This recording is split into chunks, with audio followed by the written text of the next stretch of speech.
पुरुषोत्तम मास महत्तम 13वां अध्याय। आज की कथा में राजा दृढ़धनवा की कथा आती है।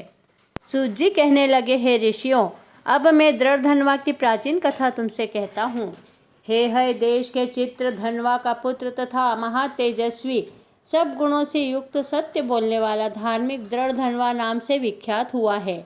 वह दृढ़धनवा चारों वेदों और उनके अंगों को पढ़कर विधि पूर्वक गुरु जी की पूजा कर दक्षिणा देकर पिता के नगर को गया। अब राजा चित्रधनवा अपने मन में विचार करने लगा कि स्त्री, घर, पुत्र आदि छोड़कर मुझको भी वन में जाकर हरि का भजन करना चाहिए। ऐसा मन में विचार कर समर्थ राजा दृढ़धनवा को सब राजपाट सौंपकर विरक्त होकर पुलह ऋषि के आश्रम को चला गया। वहां जाकर तप करने लगा। कितने ही काल तक तप करके चित्रधनवा हरि के धाम को चला गया। दृढ़धनवा ने जब अपने पिता की मृत्यु को सुना तब अपने पिता की सभी दैहिक क्रिया की और फिर राज्य करने लगा। राजा दृढ़धनवा की गुण सुंदरी नाम की स्त्री थी। उसके 4 पुत्र हुए और चारुमती नाम की एक कन्या भी उत्पन्न हुई। उसके पुत्र चित्रवाक, चित्रवाह, मणिमान और चित्रकुंडल नामों से विख्यात हुए। एक समय सोते समय उस राजा के मन में यह विचार उत्पन्न हुआ कि मेरा यह सब वैभव किस पुण्य के प्रभाव से हुआ। न मैंने कोई तप किया, न दान किया, न कुछ हवन किया। राजा के इसी विचार करने में सारी रात्रि व्यतीत हो गई। प्रातः ब्रह्म मुहूर्त में उठकर यथाविधि स्नान आदि करके उदय होते हुए सूर्य को अर्घ्य तथा ब्राह्मणों को दान आदि देकर वह राजा घोड़े पर चढ़कर शिकार के लिए वन में गया। वहां उसने शिकार किया तो उसके बाण से घायल होकर एक मृग दूसरे वन में भाग गया। घायल मृग के शरीर से गिरते हुए रुधिर के निशानों से राजा दृढ़धनवा भी उसके पीछे पीछे गया, पर थोड़ी देर में मृग राजा की निगाह से ओझल होकर वहीं छिप गया।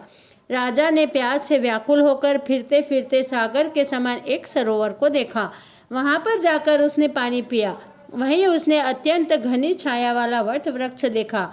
उसकी जटा में घोड़े को बांधकर राजा वहां पर बैठ गया। वहां पर मनुष्यों की वाणी बोलता हुआ एक तोता आया। राजा को अकेला बैठा हुआ देखकर वह शुक बार बार एक ही श्लोक बोलता रहा, तू पृथ्वी पर सुखों को देखकर सार वस्तु को नहीं विचारता तो कैसे पार पहुँचेगा। ऐसे उसने इन रहस्यपूर्ण वचनों को सुनकर राजा को यही सोच हुआ कि बारंबार यह शुक ऐसे वचन क्यों कहता है। क्या यह शुकदेव जी है जो मुझ मूढ़ को संसार सागर में डूबे हुए देखकर मुझको श्री कृष्ण का भक्त समझकर मुझ पर कृपा करके उद्धार करने के लिए आया है।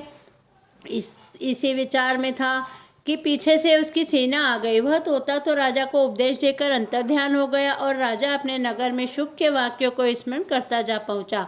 महल में जाकर एकांत में बैठ गया। उसने भोजन छोड़ दिया और अब वह निंद्रा रहित ही पीड़ा रहता, किसी से बोलता नहीं।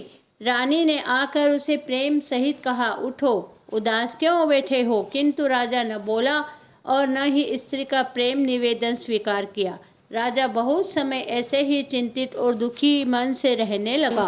पुरुषोत्तम मास महत्तम के 13वें अध्याय की कथा यहीं समाप्त होती है। अच्युतम केशवम राम नारायणम कृष्ण दामोदरम वासुदेवम भजे श्रीधरम माधवम गोपिका वल्लभम श्री जानकी नायकम श्री रामचंद्रम भजे श्री राधिका नायकम श्री कृष्णचंद्रम भजे। गोपाल कृष्ण भगवान की जय। अगर आपने मेरे चैनल को अभी तक सब्सक्राइब नहीं किया है तो जल्दी से सब्सक्राइब कर लीजिए। वीडियो को अधिक से अधिक शेयर कीजिए, लाइक कीजिए और बेल आइकन को प्रेस कर लीजिए। जय श्री कृष्णा।